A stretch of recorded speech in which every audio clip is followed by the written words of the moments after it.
নবীজির প্রেম যদি হৃদয়ে না থাকে, নামাজ পড়ে রোজা রেখে কি লাভ হবে বলেন? কোনো লাভ হবে না। যদি রসুল পাকের সুন্নাহ, আহলে সুন্নাহ ওয়াল জামাতের ভিতরে যদি না আসেন, কখনো আমল করে কোনো লাভ হবে না। নামাজ, রোজা, হজ, যাকাত, কালেমা সব বিফল হবে যদি নবীর ভালোবাসা, নবীর মহাব্বত অন্তরে না থাকে। সব শেষ হয়ে যাব। কোনো কারণ, কোনো কিছুই আপনার আমার আমলে কোনো কাজ আসবে না। যদি রসুল পাকের শানে, নবীজির শানে যদি বেয়াদবি হয়, নবীর শানে যদি গুস্তাকি করেন, কি লাভ হবে? নবীজিকে পিয়ন বলে আপনি আমল করলে আপনি মনে করেছেন বড় বক্তা হয়ে গেছেন, মাওলানা হয়েছেন। নবীজিকে পিয়ন বলে, নাউযুবিল্লাহ।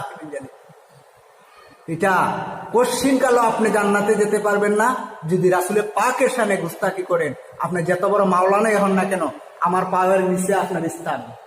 আপনার মতন মাওলানা আমার পায়ের নিচে রাখি, যার ভিতরে রসুল পাকের শান মহাব্বত নাই। তার মতন মাওলানা আমার পায়ের নিচে রাখি, তার নাকে মুখে আমি লাথি মারি যদি আমার নবীর শানে বেয়াদবি হয়। আমার নবীর শানে বেয়াদবি হলে তার মুখের ভিতরে আমি থুথু দেই। সে হলো আবু জাহেলের বংশধর, সে হলো উতবা সাহেবার বংশধর, যার ভিতরে আমার রাসূল পাকের শান ও মহাব্বতের হাসমতের ভালোবাসা যার অন্তরে নাই, তারে আমি লাথি দিই। তার দেহটা আমার পায়ের নিচে থাকবে, তাকে আমি ইজ্জত করতে পারি না, তাকে আমি সম্মান করতে পারি না। যদি রসুল পাকের শান ও মানকে ছোট করে দেখে নবীজিকে পিয়ন বলে, তার মতন আলেমের মুখে আমি থুতু দেই।